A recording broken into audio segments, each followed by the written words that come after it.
Hey, welcome to another episode of the Hardy Wrestling Podcast with your girl Stephanie Hardy. Today I got your regular news and gossip-ish.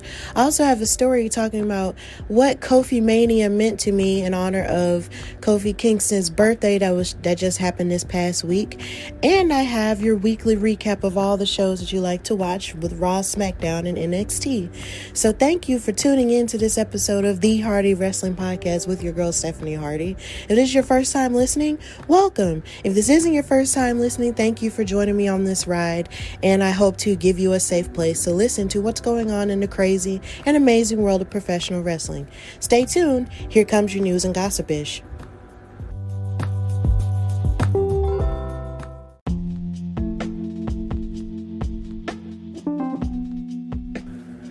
Okay, so I'm here with your news and gossip-ish, and we have to start with some sad news. I just want to send thoughts and prayers out to the family of James Harris, who was better known professionally in the wrestling world as Kamala, the Ugandan giant. He passed away last Sunday at the age of 70 due to complications due to his diabetes, which he had been struggling with for a very long time. He was seen as a legend in the independent wrestling circuit and also in WWE during the 80s and 90s. And of course, the character of Kamala was seen as sort of an African savage, which we know would not fly in this day and age. But back then, he did the best he could with what he had at that point. And he still opened the doors for many African and African American wrestlers that we see today. And my thoughts and prayers go out to his family at this difficult time, and I hope that he has peace wherever he is. Also in the news, we have some implication as to what's going on with the location of SummerSlam, which is taking place next Sunday on the WWE Network. There are a bunch of trucks that were parked outside of the Amway Center, I believe, that's in Florida, and the rumor is that this is where all of the events for WWE will take place from here on out. And considering they've been having all of their performances, even Wrestlemania and Raw, Smackdown, and NXT in the Performance Center, since the pandemic has started, they're starting to move away from that and possibly move to a bigger arena that's actually better off, I guess, or better tailored towards an event like SummerSlam, which is probably the third biggest pay-per-view that they have, next to WrestleMania being number 1, Royal Rumble being number 2, and then Survivor Series being number 4. So basically, that's what the rumor is. There's no word yet on whether or not, they haven't fully officially announced it yet, but they may announce it this week.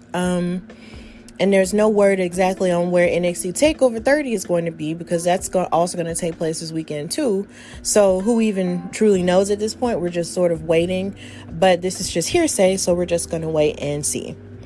Also in the news, we have former WWE Women's Tag Team Champion Peyton Royce, and how she was able to win 2 trophies in her very first fitness competition that she prepared for within the span of only 3 weeks. She was preparing for a fitness competition, and you could see her preparation on her YouTube channel called Cassie Versus, and she was able to take home 2 trophies for 2nd and 3rd place, and she was flanked by her best friend in real life, Billie Kay, and her husband, Shawn Spears, who was formerly known as Ty Dillinger in WWE The Perfect 10. So we send a special congratulations out to her for that. And that's really all that's going on with your news and gossip-ish. And now I'm going to go to Wrestling Fan Storytime, where I'm going to discuss the importance of Kofi Mania to me, in celebration of Kofi's birthday, which just passed this week. So stay tuned.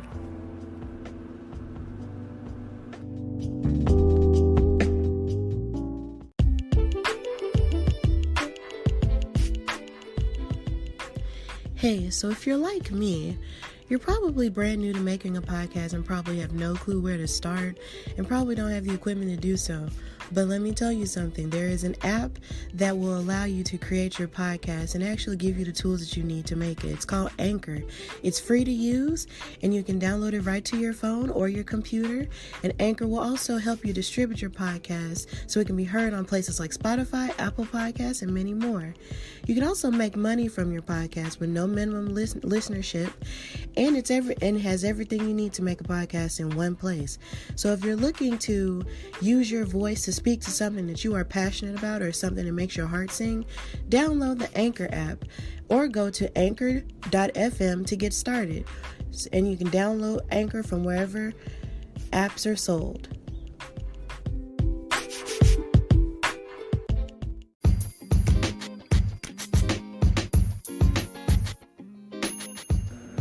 So in this special segment of Wrestling Fan Story Time, I'm going to discuss Kofi Kingston and his career and what it has meant for my life, and also celebrating his Kofi Mania win from last year and what it means to me now.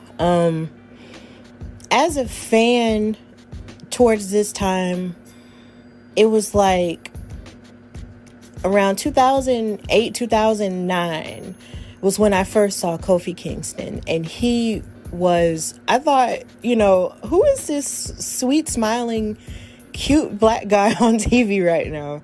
And, he came on and he did his debut, and I just thought he was really amazing. And I thought he moved with a whole lot of quickness, and I just thought he was really cool. And I just loved his smile, and I loved how he was always coming out with brighter colors and everything. And it was just like, man, like, okay. And it's just, I always loved him. And then around the time, actually, when me and my father would watch Kofi Kingston together, I would love him, wholeheartedly. And my dad would sort of make fun of him because he would always wear brighter colors, because my dad is not a bright colors person. And he was just like, oh my God, he's always wearing these bright colors. I don't like this, blah, blah, blah, blah, blah. So literally watching him grow as a performer, was nothing short of amazing. And I was actually able to see him live at Wrestlemania 27 in Atlanta, which is the Mania everybody likes to crap on, but it's whatever, because I still went to a WrestleMania, so forget y'all. And it's just being able to sort of see him live, just exposed me a whole lot more to his talent and everything he had to offer. And he was able to win so many championships, so many tag team championships with Evan Bourne, R-Truth, CM Punk. He was able to win a United States title. He was able to win the Intercontinental title. And then there was a point where he was just kind of, near the 2010s, where he was just kind of floating about. And then he connected with Xavier Woods and Big E, and then they became collectively known as the New Day. And everybody sort of thought around this time that they were going to create like a new Nation of Domination, because they were dressed in suits, being really serious, staring at people's matches and all of that. And everybody thought they were going to be the new Nation of Domination and all this other stuff. But that wound up not happening, and they wound up being, the New Day. And they were kind of like preachers and everything, but nobody really liked them and everybody was booing them. So they kind of just, were like heels to a certain extent. And then somehow or another, I think due to their presence online and due to everything that they were contributing to the characters, from their actual lives, they began to endear themselves to the WWE universe, and they became bigger than we imagined, and they started winning all kinds of tag team titles because, of course, they're the 8-time tag team champions. And it was just amazing to see, their run and everything that they've been able to do with the New Day in terms of Xavier Woods' channel, Up, Up, Down, Down, and everything that Big E is currently doing now, and how his career, and what it did for his career, because for a second, he was just sort of trying to figure out what his niche was, because after his run with Dolph Ziggler and AJ Lee, it was just sort of like he was kind of by himself for a while, even though he had won the Intercontinental title and he had previously won the NXT title before he got called up. And I believe in the midst of all of the, hoopla, about the New Day and everything they've been able to do, merchandise and all the fun stuff they've been able to do, there were rumblings of the idea that they were sort of pushing for Kofi Kingston to become WWE champion because he had never done it before. And, the first time I heard this backstage, they were in an interview backstage, and I didn't think that it could actually happen, because in my mind, I'm just like, you know, that would be cool. You know, like in my mind, I'm like, that would be amazing. But at the same time, I'm just like, will they actually let that happen? Because he had been a good worker for so very long that you kind of just never saw him as the champion, because they were always putting the belt on people like Brock Lesnar over and over again, or somebody like Randy Orton, or somebody like AJ Styles over and over again. So it was just kind of like, well, or John Cena. And even when they threw a loop and gave it to Jinder Mahal, it's just like, you always saw them giving it to like the really big dude, or in a specific case, more often than not, the really big white dude. And you just never thought you would ever see that happen. So you can only imagine my surprise when Kofi Kingston wound up taking Mustafa Ali's place in the Elimination Chamber match that time. And it was just like, he was getting so close to qualifying to have an opportunity to possibly win the WWE World Heavyweight Championship, that it was just becoming more so of a groundswell of support from the fans. Like, okay, if y'all are really going for this, let's go for this.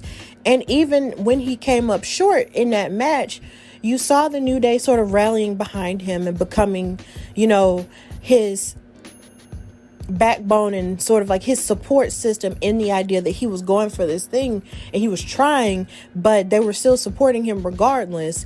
And you saw that there was a brotherhood there and not an opportunity for a backstabbing moment. And that was where I realized that this wasn't over. So you see this storyline take place where he's being offered these opportunities, but then having it snatched away from him and getting beat up in these handicap matches with Cesaro and Sheamus and stuff. And you have Vince McMahon sort of being the foil in all of this, because they're insinuating the fact that a person like him couldn't be champion. Kind of like a rework of the Daniel Bryan storyline from the build up to WrestleMania 30, except this time there's a deeper layer to it, in the sense that somebody like him, in the sense, not just a B+ player, but a black guy, couldn't be champion, or a guy of African descent couldn't be champion ever.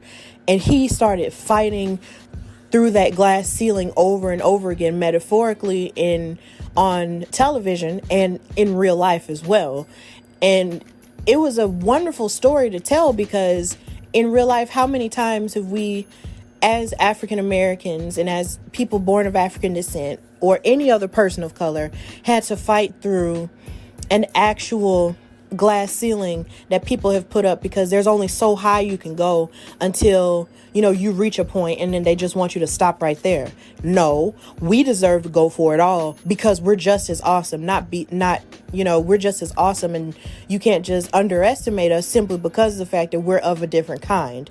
And Kofi Kingston embodied that role so well. And in this role, you were able to see him rise even further as a singles competitor. And you were able to fully appreciate his ability as a wrestler and fully appreciate his promo work, because this was some of the best promo work he had done in so long. And he was speaking passionately from a deep place. And once he finally got that opportunity to fight Daniel Bryan at WrestleMania for that title, it was sailing after that. And I remember this weekend I was on pins and needles. WrestleMania weekend I was on pins and needles, but I was praying and hoping that Kofi Kingston was going to come out with the win, because it was just going to be bigger than life. And it was going to mean the world to me. And I'm going to tell you why in just a few minutes. But Kofi, when he started with the Jamaican gimmick, like he was from Kingston, Jamaica, and then eventually, you know, he wound up dropping that accent, and really and then after that he was being billed from Ghana, West Africa. He was born in the Asante region, and the reason why I know this is because I actually had the privilege of visiting Ghana, West Africa in 2014 for a study abroad trip, and I was there for a month. And it was one of the most life-changing trips I had ever taken in my life. And I definitely recommend it to anybody who has that passion for their ancestry in terms of their Africanness. And I recommend that you go there and just visit really any country in Africa, if that's what your heart is telling you to do, because what it does is that it boosts your self-esteem and it gives you hope and love that you never really, thought was possible. And I actually visited the region in which Kofi Kingston was born, but his parents, of course, moved to the United States, and he was raised mostly in Boston, Massachusetts. And so Kofi wasn't just doing this just for African Americans. He was doing this for his native country of Ghana. And I knew it was going to mean the world to them because I had actually visited that and talked to those people and congregated with them, worshiped with them, all of the above. So it meant the world to me on that level too.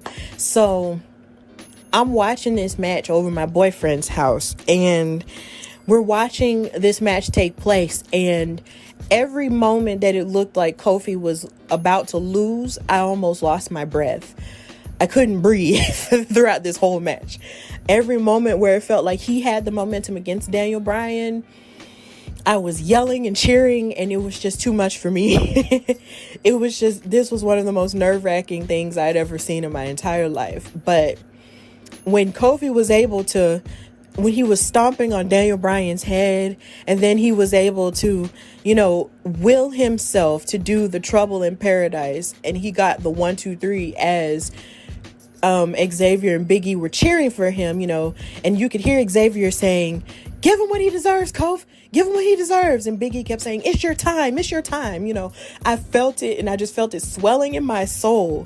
And then the minute it went 1, 2, 3, and the crowd erupted, I yelled and jumped up in the air because I believe my boyfriend's best friend that was there too. I jumped in the air and screamed like, I don't even know, like it was ungodly, but I screamed and I hit the floor. I was on my knees and I was in a weird prayer bow position, and I was just like, yes, yes, yes, yes, yes. I was crying. I was like, "Oh my God, Kofi! Oh!" Like, he won! Like, that's all that could come out of my mouth. I was just so happy. And then I sat back on the couch on my boyfriend's legs, and eventually I had to sit in his lap so he could console me, because Kofi had just won that match and he had won that title. And I didn't really fully start bawling until I saw Xavier and Big E walk over to the title belt, and they had taken the recyclable title off and revealed the title that Kofi was supposed to be getting, which is the original one, with his name on it. And I looked and I saw Xavier's face crying, and I saw and after I saw his face, I just started, the waterworks just came out of me. Like, me and Xavier share the same birthday. I guess it was a Virgo connection. I was crying so hard. And Kofi was crying. He held up the title. They held up Kofi on his shoulders. Big E was just looking happy. Xavier was still crying, and I'm still crying. The fireworks was going off. Byron Saxton was giving the greatest call of his career. It was too much. It was absolutely too much for me. I'm crying. I called my dad. I was like, "Dad, Kofi won." It was just too much.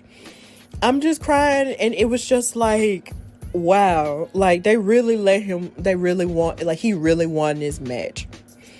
It was one of the most beautiful moments of my entire life. And for better or for worse, you can talk about how his championship reign ended, but I don't care about that, because last year, if you had told me at the beginning of last year, or even near 2018, that Kofi Kingston was going to have the greatest run ever towards the WWE Championship, I probably would have just looked at you and been like, huh?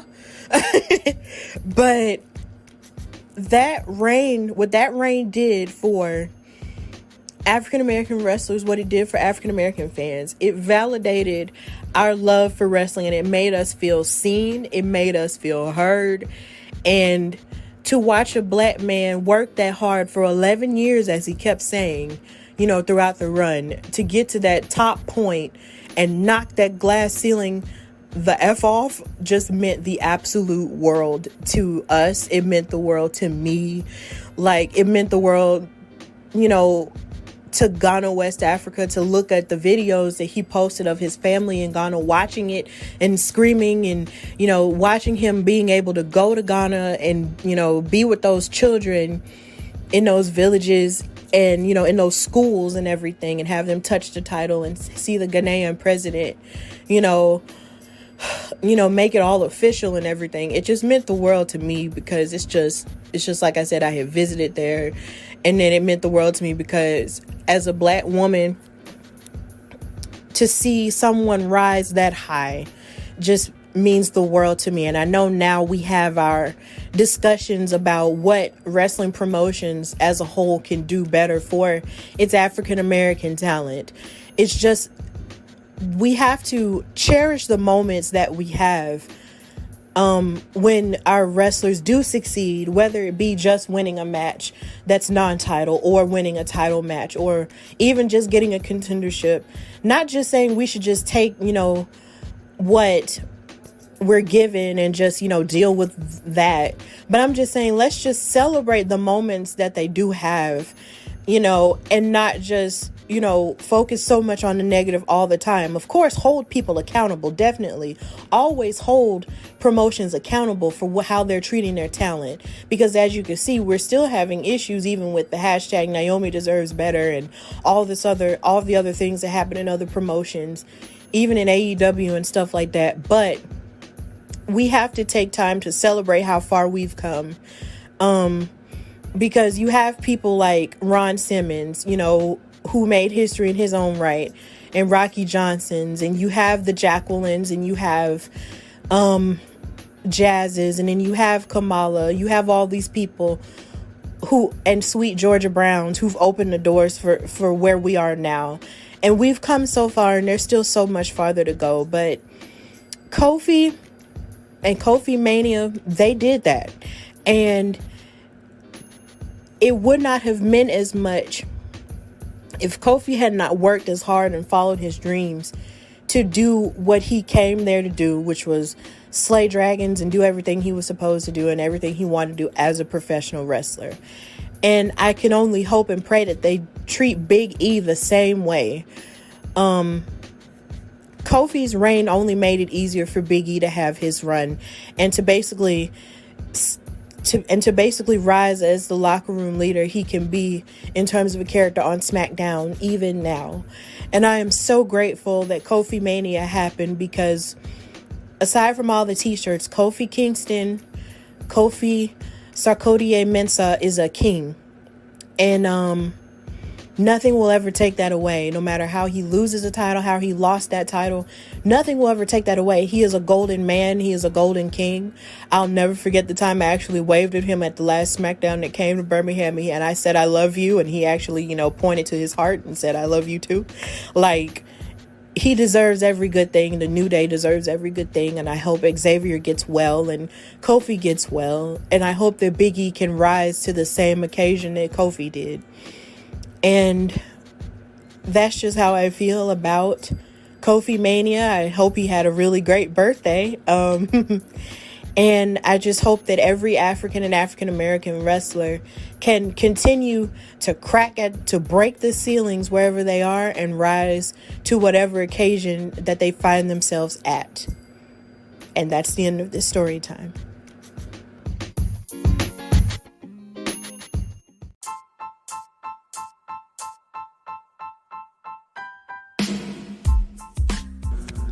Okay, so we're going to talk about what happened on Raw this past Monday. There's a lot of setup going into what's going to go on at SummerSlam. So basically, we're going to start with the women. The first women's match that we saw was Bianca Belair versus Zelina Vega. And Bianca is basically coming for Zelina's head because They've been going with this feud ever since Montez Ford got poison in his drink, and literally since the Street Profits have been in a feud with Angel and Andrade for the tag team titles. Bianca basically deduced that Zelina was the one who poisoned him. So she's been basically getting ready to beat her behind, or beating her behind, successfully, because she actually went to Zelina's house while she was on a Twitch live and beat her up. So they decided to get in a match.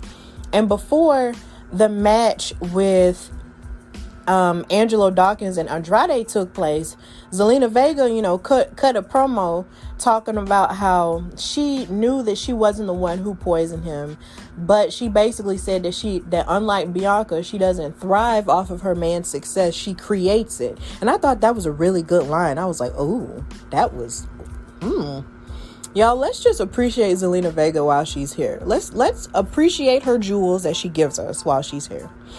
So in this match, Zelina Vega was able to fully show her quickness and her ingenuity and her ring psychology. And I was really happy to see her, fight more. And sometimes I really feel like if Zelina Vega, was less of a manager and more of a wrestler, she could probably go the distance. Like, I really feel like at some point she could be a women's champion, but you just never know because she's so passionate about her manager job. So you just never know what could happen with that. But to think that someone as small as she was actually able to hold her own against someone as dominant and as strong as Bianca Belair was absolutely amazing. So Belair, of course, gave a power bomb, which also set up her KOD, which is hard, for a dominant win. And then Charlie Caruso interviewed Belair and Dawkins, after Dawkins had fought and beat Andrade by pinfall. And the EST basically said that if Zelina, wanted, she said she would beat her up. I'm sorry, y'all, I'm stumbling. She basically said that if she wanted to step to her again, she would beat her up again because, she's the EST. And then Dawkins promised that Montez would be recovered and back for SummerSlam for their tag team match. So there was that. And also with the women, you had Liv Morgan versus Peyton Royce. This match was relatively short, and I kind of hated that because I felt like it could have gone a little bit longer. There's really not that much to say about it. It's kind of sad. But Peyton Royce beat Morgan because Billie Kay distracted Liv. So that's all that really happened with that. Then we also had another women's match between Bayley and Asuka. And basically, if Asuka was going to win this match against Bayley, then she would have her chance to fight Sasha Banks for the Raw Women's title. And this was a really stellar match between the two because literally, around this time, this was also, the lights were going out because of the Retribution thing, but whatever. Sasha kept trying to distract the referee to help her best friend win or whatever, and then she took cheap shots at Asuka whenever she could. And something that Bayley kept doing, which I thought was really smart, was that she kept targeting Asuka's legs and stuff because she uses her submissions so much with her legs and also her arms. So it was really smart of Bayley to try to do that. But there was also a point where Bayley was mocking Kairi Sane, and then that lit a fire under Asuka. So after that point, Asuka basically just wrecked her and locked her in the Asuka lock, and then Bayley tapped out. So much to the chagrin of Sasha, Asuka now has the opportunity for her Raw Women's title. So that was pretty interesting. But then also with the women, you had Shayna Baszler making an impact on Raw Underground and beating up girls who was trying to step to her. Now, these girls were kind of like, we didn't know who they were, but whoever they were, they got their butt kicked in Raw Underground by her. And it was really cool to see her do that because I was always wondering, if there was any fighter who was going to go in Raw Underground, it definitely should be her, who has an MMA background, who is rough and tumble like she is. So that was really cool to see. So that's really all that happened with the women. But the women had an amazing presence. Like, they've had amazing presences going on Raw and SmackDown too. But I'll talk about SmackDown later. But it was cool to see. So, with the men, the show started with a contract signing between Seth Rollins and Dominic Mysterio. And Samoa Joe was basically serving as a mediator towards it. Seth Rollins called Dominic a coward, and it made Samoa Joe really angry, and he called out Seth Rollins for turning against the fans, on a whim. But then the Messiah was talking about how basically the only reason he turned against the fans was because the fans turned against him, which is true, because last year with that Hell in a Cell match between him and The Fiend, everybody turned against him, and it was really bad. So he's been trying to sort of redeem himself ever since. So Seth turned to Dominic and said that he should be grateful, and he gave him the opportunity to agree to an Extreme Rules match, as he would never last in a true wrestling match between him. But then after that, Dominic signed the contract, to make him an actual WWE superstar and for the match. And he basically stuck around for the match that Seth was having with Humberto Carrillo, who I guess now is just a jobber at this point, which is kind of sad, but I mean, they haven't really given him that much of a character to really care that much about, so it's just sad. So Seth Rollins gave Humberto Carrillo a super kick and then a power bomb and a curb stomp.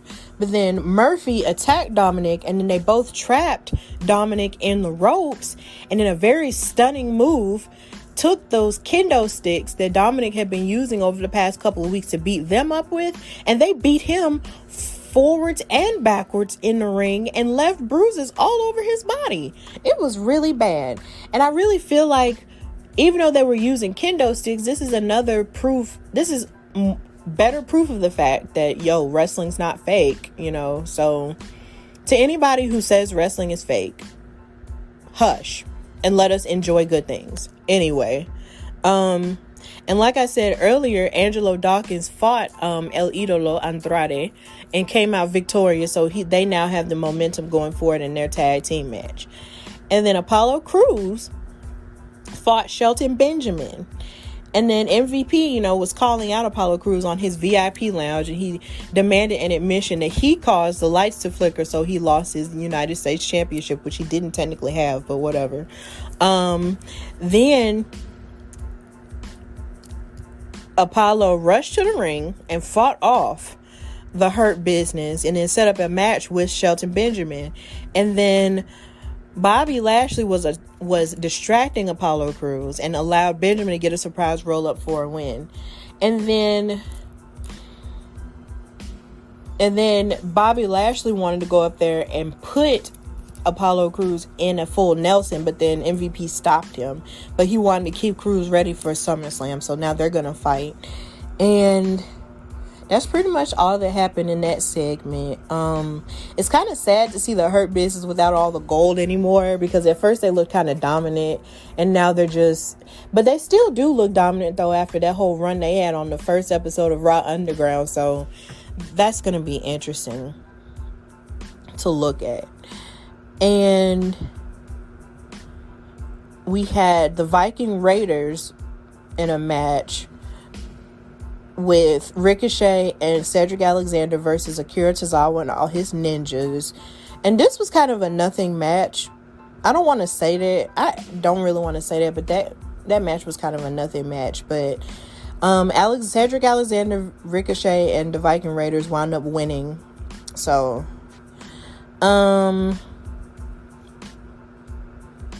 yeah. I feel so bad saying that. Then Riddick Moss, Arturo Ruas made their appearance on Raw Underground, and that was pretty cool. I feel like the sky's the limit with what they can do with Raw Underground, so it's still too early for me to really say whether or not this was bad or good, but I still feel like the best part of that whole Raw Underground segment was Shayna Baszler, so that was cool. And then Randy Orton versus Kevin Owens happened, and this match was pretty good. You had two of probably the best workhorse thoroughbreds, in the match together, and it was really good. But after the match was over, it was pretty telling what happened, because Ric Flair was, trying to celebrate with Randy Orton. But as they were talking to each other, it seemed like Randy Orton didn't want, Ric Flair there anymore. But in a very stunning turn of events, you had Ric Flair talking about how much it meant to him to watch his sort of wrestling children succeed, with Charlotte and Randy and Triple H and stuff like that, to watch them succeed and fight and all of that, because he can't fight anymore. And he was talking about what it meant to him as a person who was almost knocking on death's door 2 years ago. And he was talking about how much it would mean to him to watch Randy Orton beat Drew McIntyre for his 15th or 16th, maybe, I don't know, world title. And after they hugged each other, Randy Orton proceeded to attack him and hit him with a low blow. And then he punt kicked him, and whispered a final farewell to him as the lights flickered out yet again. And then Drew McIntyre ran out there, and then producers and referees ran out there to assist Ric Flair. And as Ric Flair kept saying, I'm fine, as he came to, Drew McIntyre was visibly pissed off and kept calling him an SOB, and that he was going to beat him up at SummerSlam and all the other stuff. So that's pretty much everything that happened on Raw. But I will say this, though. Ric Flair gave one of the best performances of his career with that promo, and it was very heartfelt, and it almost made me very choked up, because around that time in which he was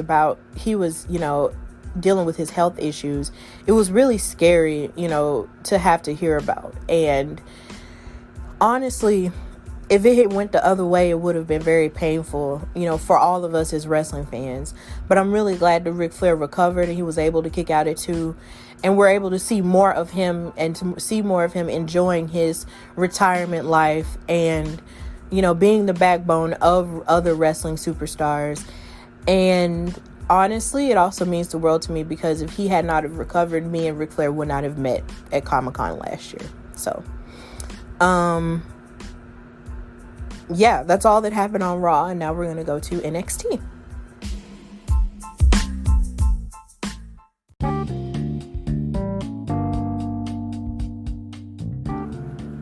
Okay, so now we're going to go to NXT. In terms of the women, Mia Yim and Indy Hartwell had a pretty good match. But then before that, Dakota Kai had a pre-tape interview in which she knew exactly what it took, saying that she knew exactly what it took to defeat Io Shirai at TakeOver 30 for the NXT Women's title. Still notably absent is Raquel Gonzalez. I don't know where she is. I don't know where she's been. But Mia was explaining that she needed to focus on her match rather than the attack that happened on Keith Lee, which I'll discuss later. Indy Hartwell took advantage of Mia Yim in her emotional confusion. But Hartwell also attempted to trap Yim in a sleeper hold, but then she got thrown off repeatedly. And there was a thing in which she was taunting Mia Yim by saying, "Bask in my glory." And this made Mia Yim pop off, and it was really cool. And then she twisted Hartwell into a head scissors arm wrench, and Hartwell tapped out. Now, I think it's cool that Indy Hartwell is getting more opportunities, to show, more of her prowess, and she will do fine as she's rising. But it was good that Mia Yim was able to win this match, even as she was distracted with Keith Lee's condition. That's her boo thing. So it was good to see that happen. And I was glad that Mia won, because I feel like she should just be winning more matches, because she's awesome. And her name is Stephanie in real life. But anyway, so also with the women, you had a tag team match between Mercedes Martinez and Aaliyah of the Robert Stone brand versus Casey Catanzaro and Kaden Carter. And something that I found really impressive about this match was just the synergy that Casey and Kaden had.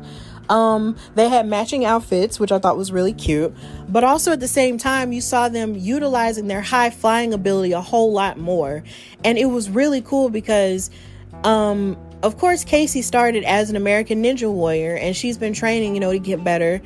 And to see them and their synergy with all their high kicks and all their flips, that they've clearly been practicing together, it was really cool to see them fight and give Aaliyah what for. Now, Mercedes Martinez, on the other hand, wasn't having it because she's just a powerhouse. And of course, she was able to get the win over them. And it was just sad because Kacy Catanzaro was trying so hard as an unstoppable force. But Kacy wound up taking the air raid crash in order to lose the match. But then after the match, Rhea Ripley came out there despite the 2-on-1 odds with Mercedes and Aaliyah, because of course Mercedes and Rhea have problems with each other because Mercedes interfered in Rhea's match to qualify to be the number 1 contender for the NXT Women's title. But then as she was getting attacked, Shotzi Blackheart came out to take Aaliyah out, and they got some revenge on them both. So I guess now Rhea Ripley has a new ally in the green-haired warrior. So that was cool. So that's really all that happened with the women, outside of Candice LeRae talking about how she was just tired of everything in her little segment with Johnny Gargano. So who knows what else they have, in store with life. So the show initially started in terms of the men with Karrion Kross versus Danny Burch. Danny Burch was seeking revenge against Karrion Kross for his attack on him. And Karrion Kross, you would have thought that Karrion Kross would have dominated, this match. But as it turns out, Danny Burch put up a pretty good fight in the first few minutes. But the Herald of Doomsday choked out Danny Burch with a cross jacket, and he wound up tapping out. But Keith Lee stomped to the ring after the match was over, and he had a contract in his hand, and he demanded that Karrion Kross agree to their match at TakeOver for the NXT title. So after he signed it, Scarlett handed the contract back to Keith Lee, and he opened the contract, and he got blinded by a fireball. So he got fire in his eyes, and it was just it happened so quick that you just kind of wonder what happened, and it was just like, whoa. And then you just saw him reacting to him getting burned, and he was yelling, and it almost seemed like he was on the verge of crying. It was bad. And as he was yelling in pain, Karrion and Scarlett were just looking on like, yeah, we got you. And it was really creepy, but that's what they like to do. Then Killian Dane and Drake Maverick fought, and despite his size, he got the upper hand with he connected with a diving elbow drop. But before he could take the pinfall, the Undisputed Era stormed the ring and attacked the both of them to make a statement. So after they attacked them, Adam Cole hit the last shot on the Beast of Belfast, and he grabbed the microphone and he called out Pat McAfee. And he told him that he wouldn't last in Adam Cole's world, and he called him a pretend wrestler. And it was interesting that happened. So now they're beefing up their entire feud so they can get ready to fight. And it's pretty interesting seeing as how Pat McAfee attacked Adam Cole and punted him in his chest or head when they were interacting with each other. So this is going to be really interesting, and I hope Pat McAfee loses. I think this is probably the first time I'm ever rooting for Adam Cole in a match, because quite frankly, sometimes it's just when Adam Cole was champion, he was a good champion, but he just irritated me sometimes because he was always cheating. But I want him to beat Pat McAfee, because Pat McAfee just seems like a loudmouth person who just tries really hard to make it seem like he's not as bad as he really is, and I really hope that he does teach him a lesson. So that match between Killian Dane and Drake Maverick was a no contest, and it was kind of random out of nowhere because I didn't know they were even beefing, but so I'm ready for that match to take place. And then Santos Escobar came out with Legado del Fantasma, and he fought Tyler Breeze. But he told Joaquin Wilde and Raul Mendoza to stay in the back as they fought each other. So the Cruiserweight champion, took over and taunted Prince Pretty. And Breeze barely escaped the first attempt as out of the Phantom Driver. And there was a snap knee and a supermodel kick that Tyler Breeze hit on Escobar. But Breeze had gone for the cover, but the remaining members took it upon themselves to interfere anyway. So the distraction allowed Escobar to hit the Phantom Driver for the win. And then afterward, they beat him up. They beat up Tyler Breeze until Fandango came out to try to fight him off with one arm. But he couldn't really do much. But then he did just enough to have Isaiah Swerve Scott to come out and stop Legado del Fantasma from beating all three of them up. So I feel like Swerve versus Escobar for the Cruiserweight title will be interesting. And they haven't really announced that this match was supposed to take place at SummerSlam or TakeOver 30. But I still feel like that's going to be an interesting feud to, hold us over into that. So then we had a match between Damian Priest and Bronson Reed. And Damian Priest was just kind of overconfident because he was just underestimating Bronson Reed because he thought that Bronson got into their NXT North American ladder match luckily. But Bronson Reed, showed and overpowered the Archer of Infamy, and he sent him to the floor to regroup. And they just kept beating on each other over and over again. But then there was also a point where Damian Priest had thrown Reed into the steel steps, and then he took over and he hit a Falcon Arrow for a near fall. But the challenger, fought through the pain, and Bronson Reed missed the tsunami, but he managed to catch Damian Priest with a jackknife pin for the 1-2-3. And it was just great to see them fight. So now they're going to have more of a motivation to kill each other in their ladder match for the NXT North American title. So that's going to be really cool. So, on to the notorious match that took place. You had the NXT North American Championship qualifying triple threat match between Kushida, Cameron Grimes, and a returning Velveteen Dream. And I want to start off by saying that on my Twitter account, I was expressing my happiness in seeing the Velveteen Dream, but I realized afterward that was maybe premature, because as I looked, I saw a lot of my fellow fans upset at the idea that he had returned about 2 months after everything popped off with all of his accusations. And I want to discuss the fact that even though everyone has a valid reason to be upset that he has returned after his defeat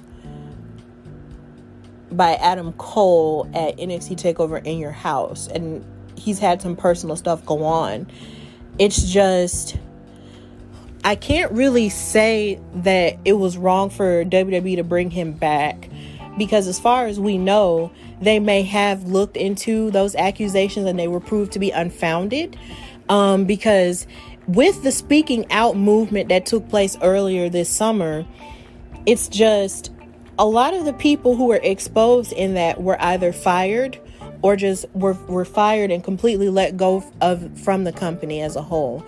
And I'm pretty sure WWE, being a publicly traded company, would not in this day and age bring back someone who possibly, violated children or violated adults or in that way, shape, or form. So I'm just speaking about this from my perspective. I'm not saying that any fans have the right to not be upset that he's back, because even I was feeling some type of way about him, once those accusations came out.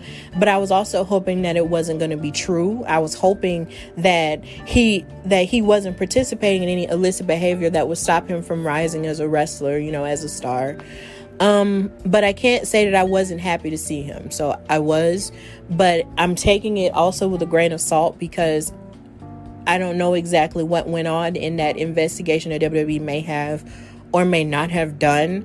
But I also can't sit here and say that I would think that a publicly traded company would bring someone back at the risk of knowing that they may have done something illicit. And considering they offered consequences to those who did participate in something illicit and, fired them, I would hope that they did what was actually best in that situation. So, Velveteen Dream didn't win this match. I said all that to say, to get to this point.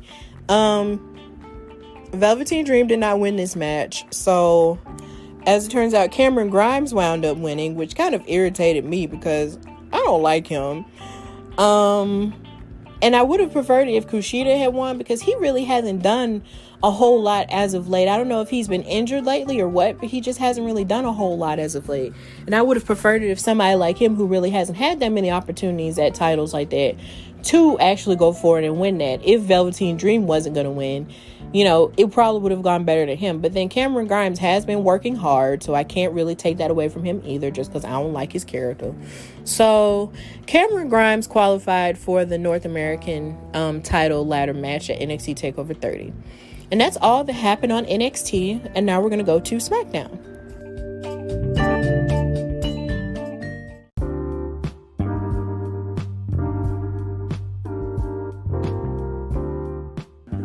Okay, so we're going to go to Smackdown, and this Smackdown was really cool for me because the women were interwoven throughout the entire show, and it was amazing. So the contestants that started in this tri-brand battle royal to determine the number one contender to Bayley's Smackdown Women's title was the Iconics Billie Kay and Peyton Royce, Shotzi Blackheart and Tegan Nox from NXT, and I loved how Tegan Nox had her original Captain Marvel suit. That was really cute. Lacey Evans, Naomi, Liv Morgan, Ruby Riott, Shayna Baszler, Bianca Belair, Nikki Cross, Dana Brooke, and Tamina Snuka. So this battle royal went as how you can expect a battle royal to go. Everybody's, scrambling to beat someone up and throw them over the top rope. Something that I found really interesting was the fact that Lacey Evans eliminated Naomi very quickly, and Naomi was out there with really awesome hair, but she eliminated her really quickly with a woman's right, which upset me because I'm just like, girl, bye. And then another amazing moment was Bianca Belair here again showing her sheer strength. She gave a spear to Tamina Snuka, who isn't hard to knock down, and she picked her up and threw her over the top rope. And it was amazing because I'm just like, girl, how are you able to pick up somebody who's that strong? And this is where my dad was looking at the screen and he was just like, you know what? I'm just going to pack everything up and leave my house because that was too much. And I was just like, Daddy, I told her she's strong. I told you she's strong. And she got eliminated, which made me sad. And I'm just like, God dang it, no. But thankfully, Shotzi Blackheart eliminated Lacey Evans. And then Shayna Baszler wound up, eliminating Shotzi with a Karafuda clutch. And then Tegan Nox wound up eliminating Bianca Belair, which I thought was very interesting. And basically, at this point, it was kind of before we saw that Dana Brooke was still in the match. It was for a second. It was just Tegan, and then it was Asuka and Baszler. But then Dana Brooke, dragged Nox over the top rope, and then it was just left to Asuka and Shayna Baszler. And it kind of weirded me out because I'm just like, so is Shayna Baszler going to win and she's going to go for Bayley? I thought that would have been really interesting, but somehow or another, I guess Shayna Baszler is cursed when it comes to battle royals because she wound up losing to Asuka. So now Asuka is the number one contender for both Sasha and Bayley's Raw and SmackDown women's titles. So are they going for Asuka 2 belts? And I know there were a lot of people who didn't like that because there are a lot of other women who could have qualified for it, to give a new opportunity. But, to me, I love the idea of seeing people with 2 belts on their shoulders. So Asuka 2 belts would be really cool to see. And even if she does only wind up winning one of them, that would still be cool too. But then after it happened, Bayley and Sasha were backstage and they were fussing at each other, because Sasha was trying to, I guess, encourage Bayley, but then Bayley wasn't trying to hear it. And then Bayley was all like, you know what? Forget it, because I actually have something important to fight for. And everybody was like, ooh. And Bayley walked away, you know, from Sasha, but then Asuka wound up attacking both of them, you know, from behind and beating them up. But then, you know, of course, producers and referees broke them up. Pat Buck even broke them up. So, it's getting really interesting, and they're still planting those Bayley versus Sasha seeds that I thought they were going to quit, but hey, I guess you can't give up hope anymore. So that was interesting. But then Sasha even threw shade earlier, you know, in the week at Bayley, you know, losing. So she has to fight Asuka. So I mean, hey, everybody's shading each other. So cool. Also with the women, you had Mandy Rose, who threw down the gauntlet to Sonya Deville and challenged her to a hair versus hair match. And in this promo, she came off very strong, and she talked about how everyone, you know, had underestimated her simply because she was pretty and blonde and because she was a model and all that other stuff. But she says everybody has been saying that about her, you know, for the longest, and she's used to that, but she busted her behind and worked hard to make it in WWE. And what's so funny is that she's actually one of the strongest women WWE has as well, but nobody really alludes to that because, you know, they're so busy, you know, showing her as Otis's girlfriend, which I love, and they, you know, show her as, you know, the pretty girl, but she's actually a really good athlete, and I wish they would lean more into that. But at the same time, you know, her hair, you know, she was, you know, making reference to the fact that Sonya Deville cut her hair, so she basically challenged her to a hair versus hair match at SummerSlam. And later on in the show, Sonya Deville, you know, accepted that challenge, and she basically said that she was going to look uglier after she shaved bald. So that was cool. And then you also had the interview that Alexa Bliss had backstage talking about Braun Strowman's, you know, ugly turn, and she, you know, wound up at the end of the show, she wound up getting dropped, you know, by Braun Strowman, who was basically saying that he didn't care about her anymore, you know, in terms of romantically or as a friend, and said that she was just using him and stuff. And it was kind of sad because earlier in that interview with Alexa Bliss, they were showing all kinds of clips of them being friends together on Team Little Big for the Mixed Match Challenge, and how they were insinuating a sort of romantic relationship between the two that never really happened. But it was still interesting to kind of look at, and now it's just gone all straight to heck. So he's enraged, and it's just kind of sad. So that's really all that happened with the women. And also Alexa Bliss seemed like she was hesitant to become friends with Nikki Cross again after Nikki Cross spun out and got angry after losing the SmackDown Women's title, and pushed her, which allowed for Alexa Bliss to get kidnapped by the Fiend. And right when she was apologizing to her, you could tell that Alexa was like, you know, don't hug me, you know, I'm not sure about us anymore. So yeah, it was a very woman heavy SmackDown, but I enjoyed it. So to talk about the men, the show started with a match that was supposed to take place between Big E and John Morrison, but they were interrupted by Blinking Lights and Retribution. And they came out and beat them up and basically kind of tweaked Big E's knee as he was trying to defend himself. So as they were backstage, you know, talking with Drew Gulak, Shorty G, Cesaro, and Nakamura, the SmackDown Tag Team Champions, he was trying to rally everybody to sort of, you know, fight and defend themselves against Retribution. But then King Corbin was all like, oh, who do you think you are? You're not the leader, and all this other stuff. But Big E was not backing down, and he told him, no, we need to do this and we need to do that. And every time Big E talks, because I think in this promo he was saying, I may be, you know, beaten right now, but I'm not defeated and all that other stuff. I was just like, every time he talks, he just gives me preacher vibes. And that's not a bad thing either. Because even though, you know, in his earlier life, you know, he kind of was, you know, a youth preacher at some point when he was a kid. It's just that every time he talks, he just sounds so clear and succinct, and he just sounds like a preacher that sounds like he's just trying to rally up your soul. And I'm just like, yes! Y'all, I'm a Christian, and I love, you know, and I just love, you know, stuff like that. So it's just like, Big E just gives me life. So it was cool. And it just seemed like Sheamus was also throwing shade at Big E too, you know. And it seems like Baron Corbin and Sheamus are beefing with everybody. It's like Baron Corbin wants to beef with Big E. Baron Corbin wants to beef with Matt Riddle. It's like And Sheamus wants to beef with Big E, but then he also wants to beef with Jeff Hardy, who's also beefing with King Corbin, and it's just too much. Anyway, also with the men, you had Shorty G versus Sheamus, and this match came because I guess, Shorty G was battling him because last week Shorty G cost Sheamus a victory over Matt Riddle, so they were fighting because of that. And Chad Gable was basically, he had the upper hand in the match to a certain degree, but up against somebody like Sheamus, who's running through everybody at this point except for Jeff Hardy, he delivered the white noise and then hit him with a bro kick for the win. So this match was kind of just out of nowhere.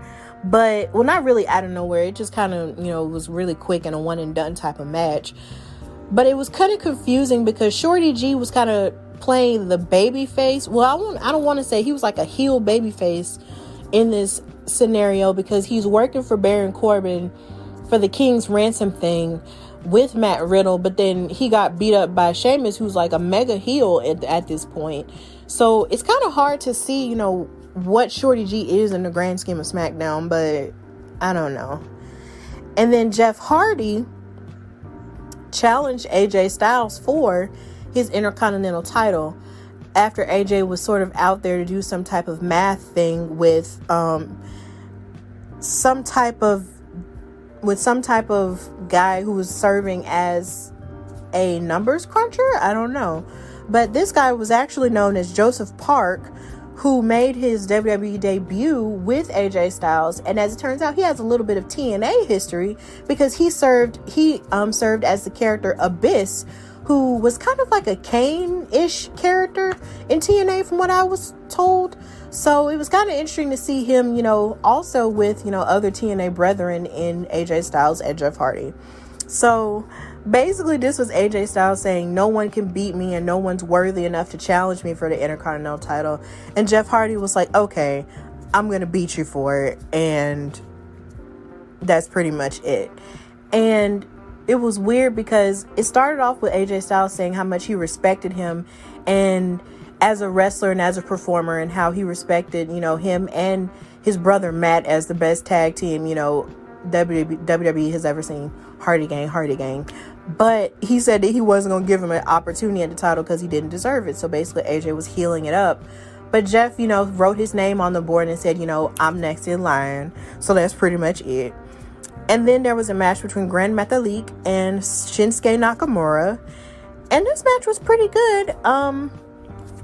Kalisto made his return during this match, and Gran Metalik wound up hitting a top rope elbow for the upset win. So I think now what they're doing is building up Lucha House Party to be an actual foil against Cesaro and Nakamura for the tag team titles in the absence of the New Day. And I think they really deserve this because for a while, they were just, known as just the regular cruiserweights who would just get beat up by the big guys. And now they're sort of building up their credibility. And I'm really looking forward to that.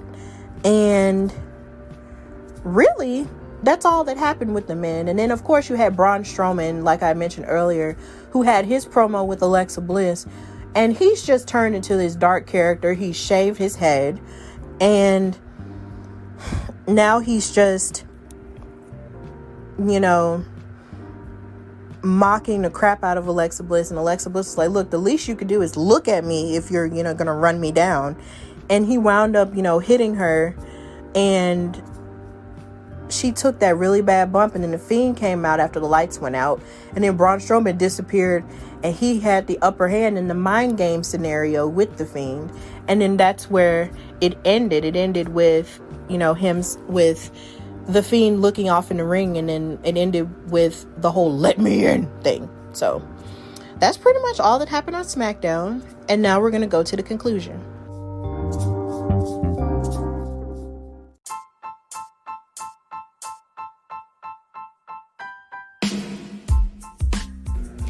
All right, so thank you for listening to this show. If you've made it to this point in the show, I just want to thank you for supporting me and listening to me. I want to send a special shout out to those wrestling girls, Queen PR and Krista B, and also to Face Beat Heels High and their podcast, because they actually had a podcast episode where they collabed together this past weekend, and it was really cool. It was a great discussion, and I appreciate the love that they gave me when I did, pop in on their little thread, their comment thread. I always love getting love from fellow wrestling podcasters because I'm a new baby in this world, and it just means the world to me to know that I actually create content that other people are actually feeling. So if you are feeling my content, please like, share, and subscribe on my YouTube channel, Hardy Wrestling with Stephanie Hardy. You can also follow me on Instagram at Hardy Wrestling Podcast, and you can follow me on Twitter at Hardy WrestlePod. And you can also follow me on Facebook at Hardy Wrestling Podcast as well. Thank you so much for your support. I hope that I can continue to give you, amazing content. Now, for next week's episode, I will be doing an interview with a local independent wrestler who's from my neck of the woods, Birmingham, Alabama, named Judah Jacobs. And we're going to be talking about his run as a champion and what his hopes and dreams are as a budding wrestler. And of course, I got your regular news and gossip-ish, and I got your weekly recaps. So just tune in for the next episode and continue to support and love me and my show. And if there's any questions you want to ask me about anything going on in wrestling or anything you see in pop culture that has to do with wrestling, don't hesitate to message me on Facebook or ask me some questions. Or if there's any videos you want to show me, send those to me as well. But, just support the brand, support the show continuously, continue to listen, and just, show me that love. And if I'm offering you chill, positive, and passionate vibes in your life, then continue to listen. So I thank you so much. And this has been another episode of the Hardy Wrestling Podcast with your girl, Stephanie Hardy. Until next time, continue to live your best lives and, stay safe. And until next time, bye, y'all.